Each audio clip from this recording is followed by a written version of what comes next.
नमस्कार. आकाशवाणी औरंगाबाद केंद्राच्या बातमीपत्रात मी अपर्णा अध्यापक आपलं स्वागत करते. ठळक बातम्या. राज्य माहिती आयुक्त रत्नाकर गायकवाड यांना औरंगाबादमध्ये मारहाण, 8 जणांविरुद्ध हत्येचा प्रयत्न केल्याचा गुन्हा दाखल. मराठा आरक्षण प्रकरण मागासवर्गीय आयोगाकडे हस्तांतरित करण्यास राज्य सरकारची मान्यता. परभणीचे निवासी उपजिल्हाधिकारी अभिमन्यू बोदवड यांना 50,000 रुपयांची लाच घेताना अटक. आणि लातूर आणि परभणी महापालिका निवडणुकीचा प्रचार संपला. उद्या मतदान. आता सविस्तर बातम्या. राज्याचे माहिती आयुक्त रत्नाकर गायकवाड आणि त्यांच्या पत्नीला काल औरंगाबादमध्ये धक्काबुक्की करत मारहाण केल्याप्रकरणी भारतीय रिपब्लिकन पक्ष बहुजन महासंघाच्या 8 कार्यकर्त्यांना पोलिसांनी अटक केली आहे. यामध्ये 2 महिला कार्यकर्त्यांचाही समावेश आहे. या सर्वांविरुद्ध हत्येचा प्रयत्न केल्याचा गुन्हा दाखल करण्यात आला आहे. मुंबईतल्या आंबेडकर भवन पाडल्याच्या रागातून या कार्यकर्त्यांनी गायकवाड यांच्यावर हा हल्ला केला. या मारहाणीत 2 पोलीस कर्मचारी देखील जखमी झाले आहेत. वैद्यकीय अभ्यासक्रम प्रवेशासाठीच्या राष्ट्रीय प्रवेश पात्रता परीक्षा नीटच्या प्रस्तावित तारखेत बदल करण्यास सर्वोच्च न्यायालयानं नकार दिला आहे. त्यामुळे ही परीक्षा नियोजित तारखेला म्हणजेच येत्या 7 मे रोजी होणार आहे. केंद्रीय अर्थ मंत्रालयानं पायाभूत सुविधांमध्ये परवडणारी घरं आणि झोपडपट्टी पुनर्विकास यांचा समावेश केला आहे. मंत्रालयानं यापूर्वी ऑक्टोबर 2014 मध्ये पायाभूत सुविधांच्या उपक्षेत्राची एकसमान यादी प्रसिद्ध केली होती.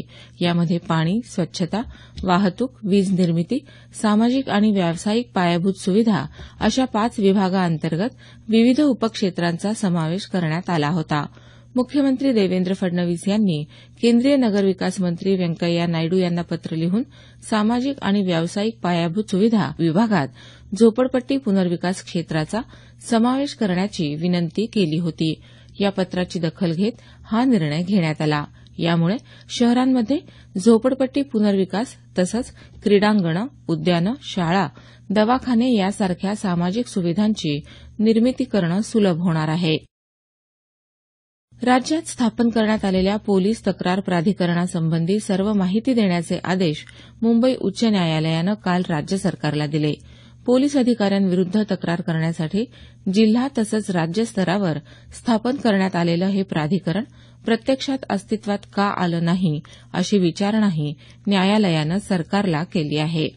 पोलीस अधिकाऱ्यांविरुद्ध तक्रार करण्यासाठी न्यायाधिकरण स्थापन करण्यासंबंधी सर्वोच्च न्यायालयानं 2006 मध्ये आदेश दिले होते.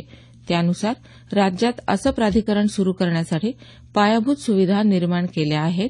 सदस्यांची नियुक्तीही करण्यात आली आहे. मात्र प्राधिकरणाचं काम प्रत्यक्षात सुरू झालेलं नाही. याबाबत येत्या 20 तारखेपर्यंत खुलासा करण्यासही न्यायालयानं राज्य सरकारला सांगितलं आहे. मराठा आरक्षण प्रकरण मागास प्रवर्ग आयोगाकडे हस्तांतरित करण्यास आक्षेप नसल्याचं राज्य शासनानं म्हटलं आहे. यासंदर्भात प्रतिज्ञापत्र सादर करण्याचे निर्देश राज्य सरकारला दिले आहेत. मात्र याचिकाकर्त्यांमध्ये याबाबत एकमत नसून त्यांनी आपली भूमिका प्रतिज्ञापत्राद्वारे मांडण्याचे निर्देशही न्यायालयानं दिले आहेत. प्रकरणाची पुढची सुनावणी येत्या 27 तारखेला होणार आहे. सहारा समूहाची पुणे जिल्ह्यातली लोणावळा इथली अँबी व्हॅली लिलावात काढण्याचे आदेश सर्वोच्च न्यायालयानं दिले आहेत. गुंतवणूकदारांचे पैसे देण्यास सहारा समूह अपयशी ठरल्याचं सांगत न्यायालयानं काल हे निर्देश दिले. या प्रकरणी पुढची सुनावणी येत्या 28 एप्रिल रोजी होणार असून या सुनावणीसाठी सहारा समूहाचे प्रमुख सुब्रतो राय यांना न्यायालयात हजर राहण्याचे आदेश देण्यात आले आहेत. शेतकऱ्यांना कर्जमाफी मिळावी यासह अन्य मागण्यांसाठी काँग्रेससह विरोधी पक्षानं काढलेली संघर्ष यात्रा काल नाशिक जिल्ह्यातल्या मालेगाव इथं पोहोचली. यावेळी आयोजित सभेत बोलताना माजी उपमुख्यमंत्री अजित पवार यांनी राज्यातल्या अजून किती शेतकऱ्यांचा बळी घेतल्यानंतर हे शासन कर्जमाफी करणार असा सवाल उपस्थित केला. यावेळी माजी मुख्यमंत्री अशोक चव्हाण, विरोधी पक्षनेते राधाकृष्ण पाटील, माजी मंत्री बाळासाहेब थोरात, शोभा बच्छाव, जितेंद्र आव्हाड, रोहिदास पाटील, जोगेंद्र कवाडे आदींसह आमदार, खासदार तसंच पक्षाचे पदाधिकारी उपस्थित होते. कोपर्डी खटल्याच्या सुनावणीदरम्यान आरोपींवर झालेल्या हल्ल्यांच्या पार्श्वभूमीवर अहमदनगर जिल्हा आणि सत्र न्यायाधीश सुवर्णा केवले यांनी या खटल्याशी संबंधित नसणारे नागरिक, वकील आणि पत्रकारांना न्यायालयात प्रवेश न देण्याचा आदेश दिला आहे. कोपर्डी खटल्याची सुनावणी कालपासून पुन्हा सुरू झाली, त्यावेळी त्यांनी हे आदेश दिले. हे बातमीपत्र आकाशवाणीच्या औरंगाबाद केंद्रावरून प्रसारित केलं जात आहे. आमचं हे बातमीपत्र newsonair.com या संकेतस्थळावरही उपलब्ध आहे. मनोरंजन केंद्राचा परवाना मंजूर करण्यासाठी 50,000 रुपयांची लाच स्वीकारताना परभणीचे निवासी उपजिल्हाधिकारी अभिमन्यू बोधवड यांना लाचलुचपत प्रतिबंधक विभागानं काल अटक केली. बोधवड यांनी तक्रारदाराला ही रक्कम धनादेश स्वरूपात मागितली होती, मात्र ऐनवेळी रोख रकमेची मागणी केली. लाच स्वीकारण्यासाठी सेवानिवृत्त शिपायानं बोधवड यांना सहकार्य केल्याचं उघड झालं आहे. या प्रकरणी परभणी पोलीस स्थानकात गुन्हा दाखल करण्यात आला. नियमबाह्य पद्धतीनं सदस्यांची निवड केल्याच्या आरोपावरून परभणी जिल्ह्यातल्या सोनपेठ नगर परिषदेच्या अध्यक्ष जिजाबाई राठोड यांना अपात्र ठरवण्यात आलं आहे. नगरविकास राज्यमंत्री डॉ रणजित पाटील यांनी याबाबतचे आदेश जारी केले आहेत. राठोड यांना 6 वर्षासाठी निवडणूक लढवण्यासही अपात्र ठरवण्यात आलं आहे. परभणी, लातूर आणि चंद्रपूर इथं महानगरपालिकेच्या निवडणुकीसाठी उद्या मतदान होत आहे. काल या तीनही ठिकाणचा प्रचार संपला. लातूर इथं काँग्रेस, ऑल इंडिया मजलिस-ए इत्तेहादुल मुस्लिमीन अर्थात एमआयएम या पक्षांनी विविध नेत्यांच्या प्रचार सभा ठेवल्या होत्या, तर राष्ट्रवादी काँग्रेस आणि शिवसेनेच्या वतीनं मोठ्या प्रचार सभांचं आयोजन न करता प्रभागात प्रचार फेऱ्या काढून प्रचाराची सांगता करण्यात आली.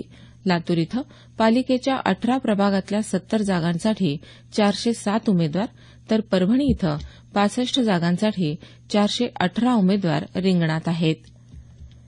पैठणचे माजी नगराध्यक्ष सोमनाथराव जोशी यांचं काल दीर्घ आजारामुळे निधन झालं. ते 84 वर्षांचे होते. 2 वेळा नगराध्यक्ष राहिलेले जोशी 1974 मध्ये थेट जनतेतून निवडून आलेले पहिले नगराध्यक्ष होते. त्यांनी सलग 15 वर्ष पैठणचं नगराध्यक्षपद भूषवलं. त्यानंतर 1991 मध्ये ते पुन्हा नगराध्यक्ष झाले. कडक शिस्तीचे नगराध्यक्ष अशी त्यांची ओळख होती. त्यांच्या कार्यकाळात पैठण शहराचा चेहरा-मोहरा त्यांनी बदलला होता. आज सकाळी 10 वाजेच्या सुमारास त्यांच्या पार्थिव देहावर पैठण इथं अंतिम संस्कार करण्यात येतील. मराठवाड्यात काल नांदेड इथं सर्वाधिक 44.5 अंश सेल्सिअस तापमानाची नोंद झाली. त्याखालोखाल परभणी इथं 44.2 अंश, बीड 43.2 अंश, तर औरंगाबाद इथं 41.4 अंश सेल्सिअस तापमान काल नोंदवलं गेलं. दरम्यान मराठवाडा आणि मध्य महाराष्ट्रात उष्णतेची लाट आणखी 1-2 दिवस कायम राहील असा अंदाज भारतीय हवामान खात्यानं वर्तवला आहे. लोकांनी उन्हापासून स्वतःचं संरक्षण करण्यासाठी योग्य ती खबरदारी घ्यावी असं आवाहन हवामान खात्यानं केलं आहे. लातूर जिल्ह्यातल्या 10,000 तरुणांना कौशल्य विकासाचं प्रशिक्षण देऊन रोजगार उपलब्ध करून दिला जाणार असून त्यासाठी टाटा मोटर्ससोबत 2,500 तरुणांच्या प्रशिक्षणाचा करार पालकमंत्री संभाजी पाटील यांनी केला असल्याची माहिती मुख्यमंत्री देवेंद्र फडणवीस यांनी दिली. लातूर महानगरपालिकेच्या निवडणुकीच्या प्रचाराच्या सांगता सभेत काल ते बोलत होते. लातूरच्या पाणी टंचाईवर मात करण्यासाठी अमृत योजनेतून जेवढा निधी लागेल तेवढा मंजूर करण्यात येणार असून ही योजना पूर्ण करण्यासाठी साधारण 3 वर्षांचा कालावधी लागेल असं मुख्यमंत्र्यांनी सांगितलं. औरंगाबाद शहरातल्या बीड बायपास रस्त्यावर होणाऱ्या वाढत्या अपघातांची दखल घेऊन या मार्गावर सकाळी 7 वाजेपासून ते रात्री 9 वाजेपर्यंत जड वाहनांना पोलीस आयुक्त अमितेश कुमार यांनी बंदी घातली आहे. शेवटी पुन्हा एकदा काही ठळक बातम्या. राज्य माहिती आयुक्त रत्नाकर गायकवाड यांना औरंगाबादमध्ये मारहाण, 8 जणांविरुद्ध हत्येचा प्रयत्न केल्याचा गुन्हा दाखल. मराठा आरक्षण प्रकरण मागासवर्गीय आयोगाकडे हस्तांतरित करण्यास राज्य सरकारची मान्यता.